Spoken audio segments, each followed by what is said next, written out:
Hey Tubies, it's Psychic Bob. Well, here we are. It's Saturday night. That means it's time for our Saturday night seance. I'm getting this out a little later than normal. Psychic Bob's had a busy day. And anyways, I'm back with you guys. And I want to say thank you. Thank you for all of you who came out to yesterday's video. We had UFO Friday, and a lot of you seem to really enjoy that video. We talked about the ancient mythologies that point towards UFO contact across the world. And I tell you, we're going to have more on that as I dig into it a little more. But I want to say thank you. Thank you to all of you who came out and supported that. You guys are best. If you didn't see it, check it out. It's in the queue right before this one. Well, here we are at Saturday, as I said. And we're going to do Saturday night seance. And, you know, our seance tradition, for those of you who are new, by the way, welcome to the new people. This is kind of a weekly tradition here at Spirit Channel. And what we do is we gather and we have an old-time spiritualist seance. I used to be in the spiritualist church, and what we would do is we'd gather at the church on the weekends, and we'd have a little room with old wooden chairs, and we'd sit in a circle, and the medium would go into trance, and channeled spirits would come through them. It was always fascinating. And many years ago, it was prophesied by another spirit that came through at a seance that I myself would one day be a channel. And at the time, I was like, I don't know about that, because I was a little scared. But, you know, as I got to know the spirit world and work with my spirit guides, I came to understand that the spirit world is really our friend. You know, there's this world, and then there's the spirit world. And the two are really close. That's what the guides always teach me.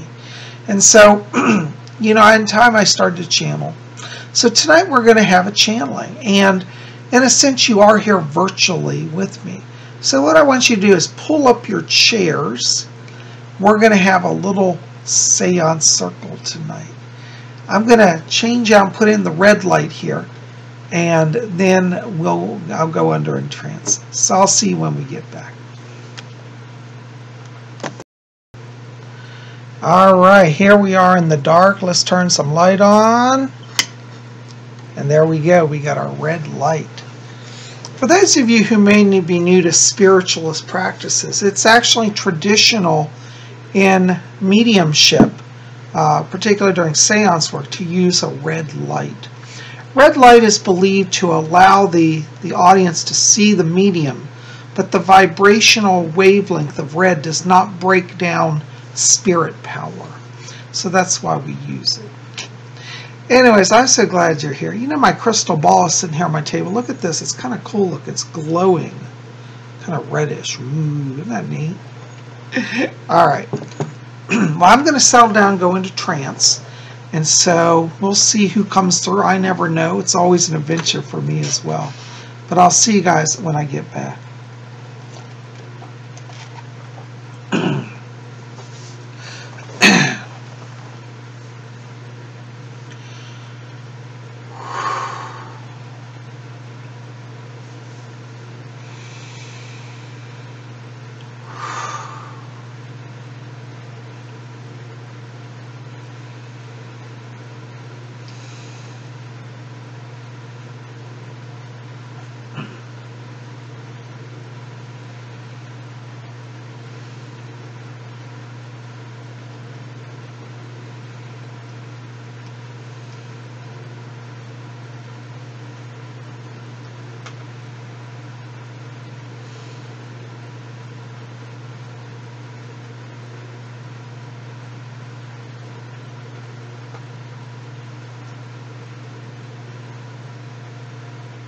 This is Fletcher here.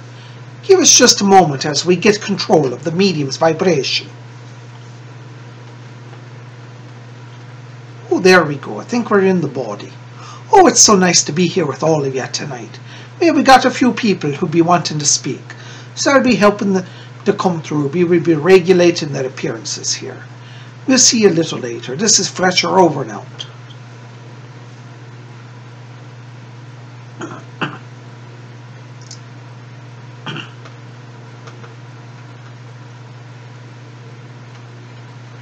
There we go, Fletcher. I do believe we have stability of the vibration. Greetings to each of you here tonight. My name is Alfred. It is always a great honor that I have the opportunity to come and to visit with you as I do. Please know that our world, the spirit world, is very close to you. Our vibration and your vibration are far more similar than you realize. There are many people on the earth today who run about saying there is no life after death. They say that you are only a bag of bones, that upon death you cease consciousness. Well, I come to tell you that this is not true, it is a falsehood. As I live, my consciousness lives. Consciousness expands beyond the realm of death. You do not think for a moment that you will be a disembodied mind floating in the ethers in some vague cloud. No, the spiritual world and the spiritual life is even more full than your earthly life. Over here in the spirit world, not only do you have a fully functioning mind, you have a fully functioning body. And when we speak of the body, it is the spirit body. Your spirit body looks exactly like your earth body. However, it has a few features that you do not currently possess whilst in your earth body. In your spirit body, first of all, let me say it is a substance far finer than any material atoms. In fact, when you come here, you will be very surprised that your spirit body has a solidity that makes your earth body seem almost fragile and temporary. And this is the truth, because the earth body that you now inhabit is a temporary form. The spirit form is the eternal form. In my day, the car of Rolls-Royce was the most prestigious of automobiles. It was not only because its name was well known, but it had a reputation of a car that would never wear out, that literally lasted forever. Friends of ours had Rolls-Royces throughout the years, and they never wore out, it seemed. Those of our neighbors who would buy cheaper automobiles would find those cars rusting away and fading into nothingness. The spirit body is like the Rolls-Royce of the human body. It is of a finer substance it does not wear. You will be very pleased to know that when you come to the spirit world, all the imperfections of your physical body will not be present in your spiritual body. For example, if you have lost a limb, as many people have done coming over here. During the war years, many people lost limbs, and they arrived in the spirit world with one leg or one arm missing. You will discover that here you are back to wholeness. There is no loss of limbs. If you were someone who had a condition such as asthma, your lungs were damaged or weak, in the spirit world, your body will be faultless, and you will breathe clean, pure air. In fact, many people who arrive here at the spirit world often say the air is more pure than anything on earth. Your sight will be incredibly increased. This is perhaps the first thing that you will discover. Upon arriving in the spirit world, you will be met by the brilliance of color and light here. Everything is effervescent and glows with an eternal glow that is far more brilliant than any of the lights of Las Vegas or any of your earthly cities. The light of the spirit world is generated by divine action, and it also has an eternal element. These things are difficult to explain to those of you who reside in the body, but trust me when I say that your first experience here will be one of light. The other thing that you will notice when you come to the spirit world is that your senses are all very acute. Your ears will hear the most beautiful tones of music. Many people say that on their trip to heaven, for those of you who have had near-death experiences and returned to your earth, that you will hear the most celestial of songs, music. Throughout the cosmos, it is the vibration that creates all reality. I must say that one of my professors did teach me right upon the earth. had a professor of religion when I was at university at Cambridge, and he said to me, "Alfred, the Hindus teach that the universe comes into vibration by the sound of God's vibration, which is Om." When I first arrived over here, I can tell you that there is a subtle emanation that underlies all reality, which would be equivocal to Om. This form of sound can take many forms. It can make music, the likes of which no human ear has ever heard upon the earth. This would be a great delight for those of you who have an appreciation for music. When you come to the spirit world, it will become very clear to you that the earthly melodies, even those that are the most beautiful, lack in comparison to the sound vibration. They call it over here the music of the spheres. The spheres represent the various cosmic realities that exist here. In the spirit world, there are various dimensions, realms, and levels of reality that are termed the spheres. A human can always progress upward through the spheres and learn more and more. There is eternal learning here. The learning never ends, for the mind of God is truly infinite. One of the other things that will happen when you arrive in the spirit world is that you will notice the lack of pain. For the souls who died agonizing deaths through cancer, injury, or trauma will discover that one of the things is that pain ceases immediately upon leaving the body. In the spirit world, that is not that to say there is no feeling, but suffering is not present here. It is a mystery to all of you to how can no suffering be present. One could say, well, if I walk up to somebody in the spirit world and I slap them across the face, will they not feel the pain?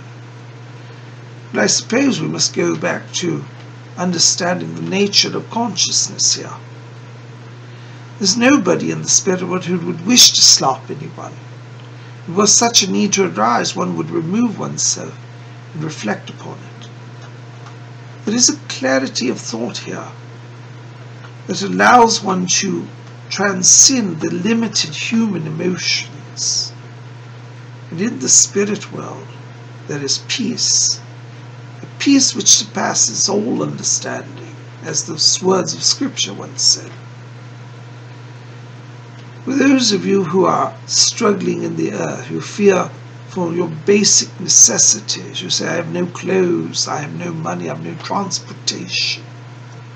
All of those needs are met here in the spirit world. For clothing, your clothing will be provided. You receive a beautiful option of luminous array of beautiful robes. Perhaps it may be cliché upon the earth, but it is true that in heaven everyone wears beautiful robes. Some wear white, some blue, yellow, green. There is no limited or set color. You will wear the colors that you enjoy here. One of the other things that you will notice when you arrive in the spirit world is that there are colors that exist here that you do not have upon your earth. Your visible light spectrum is a limited spectrum of 7 rays and a few beyond that. Here the spectrum is far greater, 100 times greater, and so colors combine in new ways to create new shades and hues that you have never seen in your earthly eyes. Your spirit eyes will take great delight in the colors that are found here in the spirit world. Also, when you arrive in the spirit world, you may be greeted with a great banquet of food. One of the last vestiges of earthly life to leave humans are some of the fleshly desires, such as the need for food and drink. In the spirit world, eventually you'll wake up and realize that you do not need to eat here, nor do you drink. You will have no desires, nor pains, or impossibilities of the body. For example, you will never have a stomach ache in the spirit world. You will never overeat and be ill on your stomach.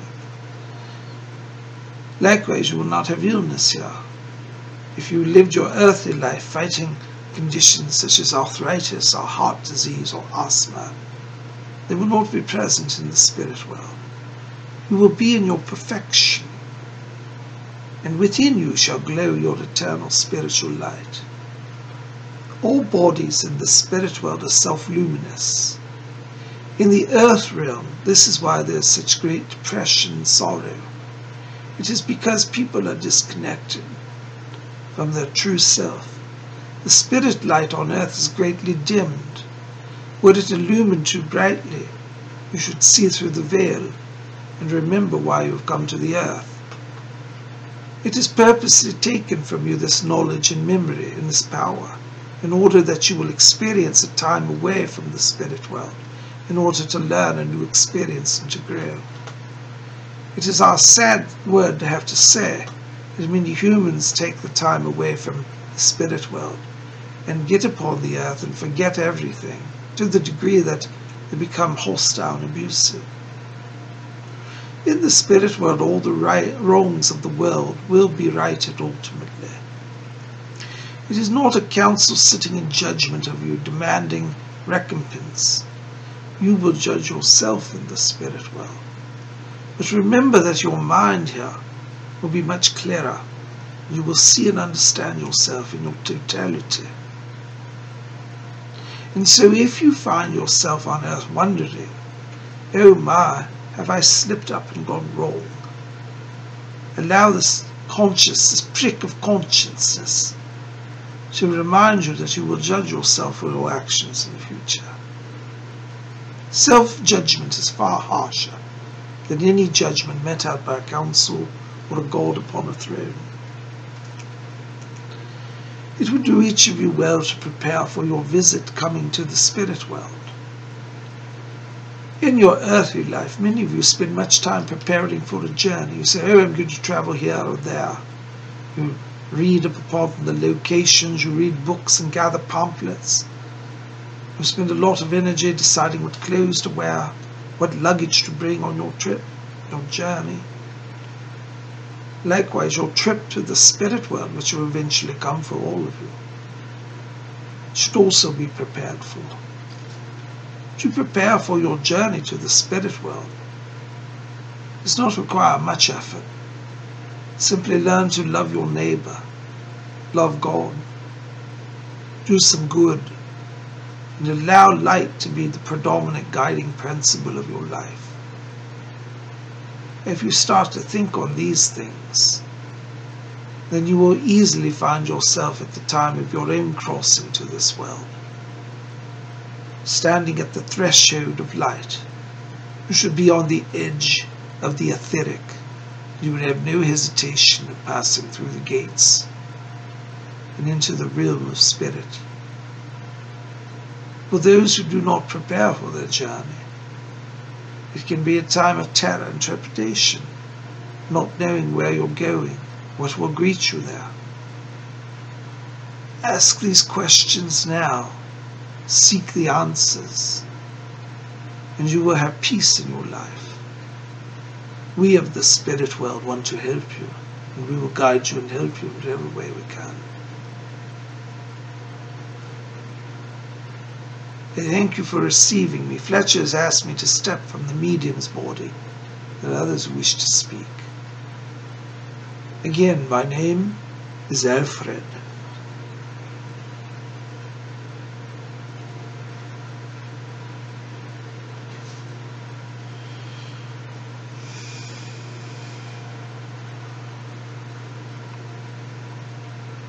Oh, there, my dears.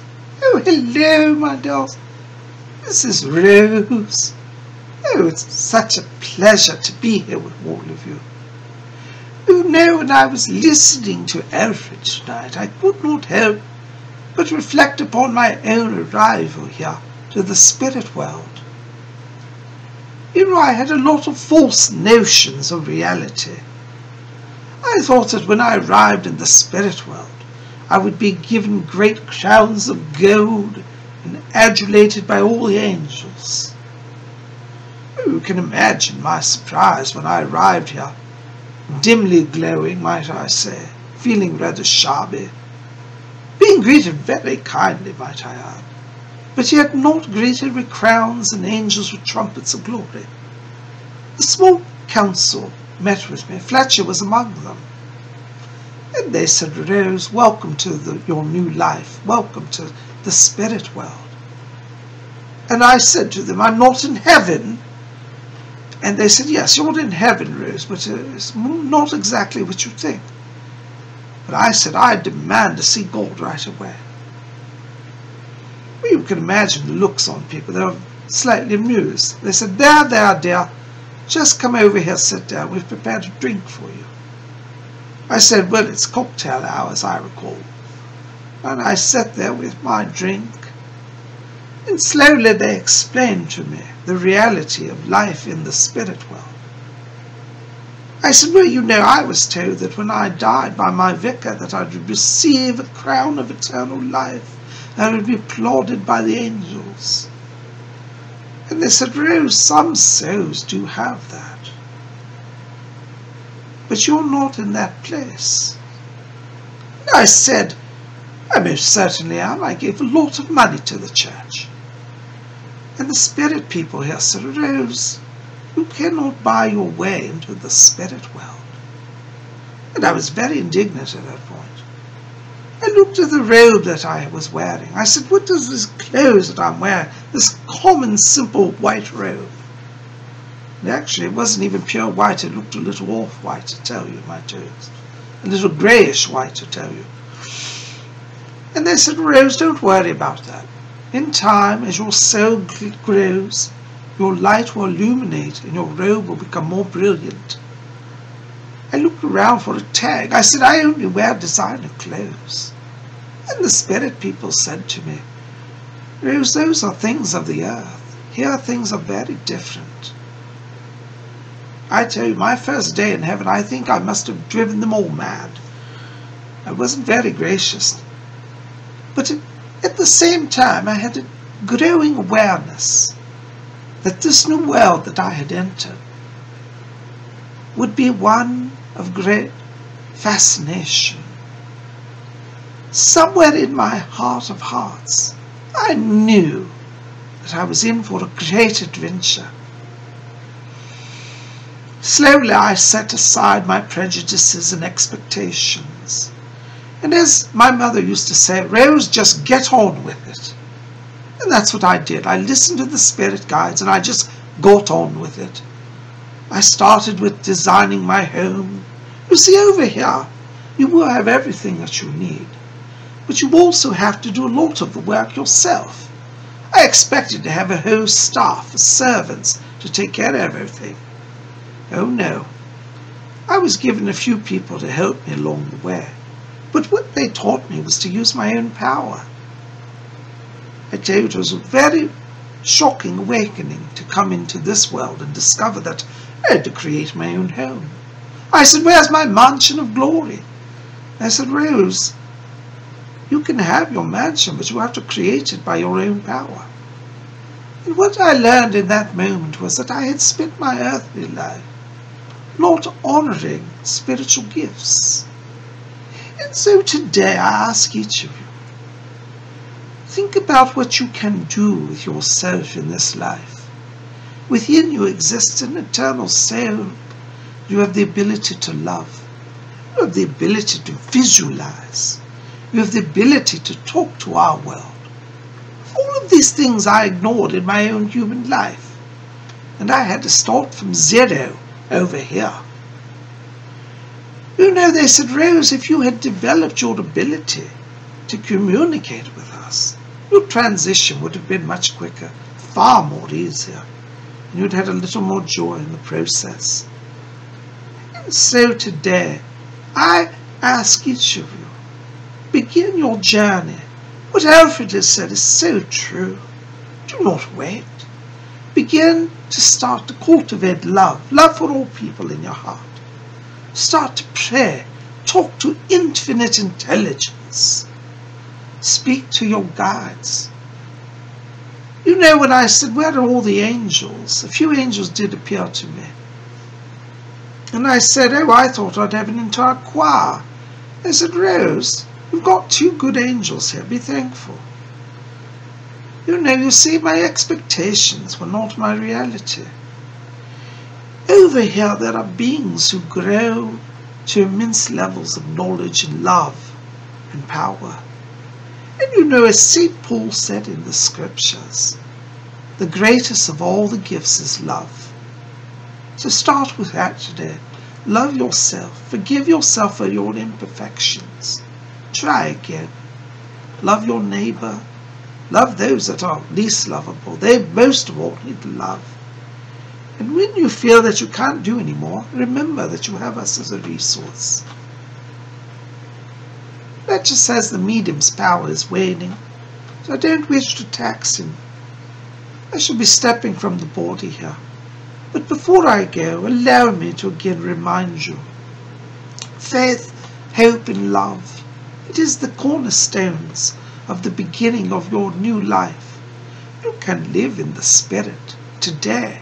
Don't wait until you die. Prepare now for that eternal life. And if you live in love, you will have joy eternal. The power is starting to go now, and so I must step from our meeting. But I do thank you for being here. Please call upon me in Israel.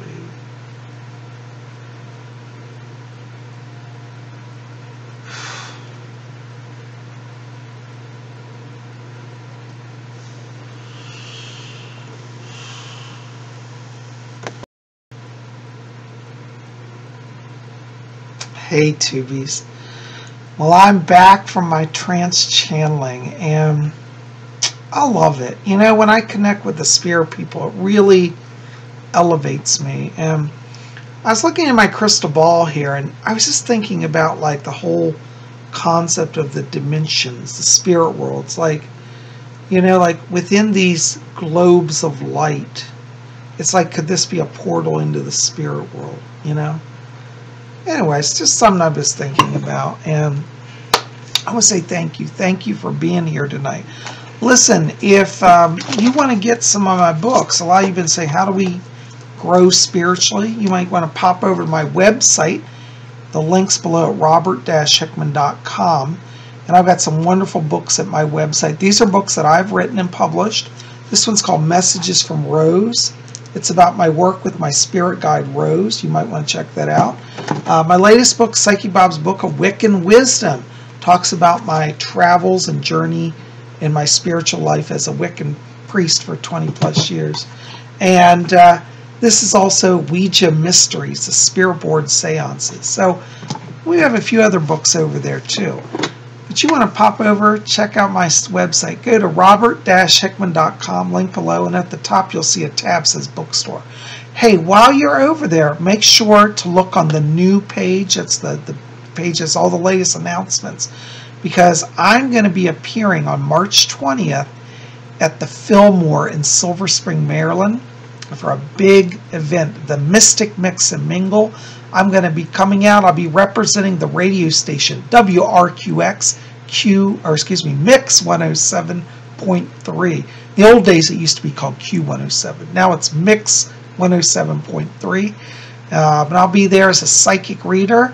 I'm going to be doing free readings. It's $10 admission, but they get you drinks and hors d'oeuvres and a chance to meet all the psychics. I'll be there. You can have me. I'll bring your books. I'll be signing them, doing autographs, pictures, as well as readings. So I'd love for you guys to come out. But anyways, the details will be below. I'm going to put the link to the event below this box. And for those of you who are saying, well, gee, Bob, I'm not in the area. I don't pick up that radio station because it's not in my market. Well, nowadays with the radio, with the internet, this channel, Mix 107.3, this station, broadcasts also on the internet. So you can go to their station, and on March 20th at 7 p.m. Eastern U.S. time, the event will be starting. They're going to be interviewing me throughout the evening. It'll be live broadcast on the radio, so definitely check it out, okay?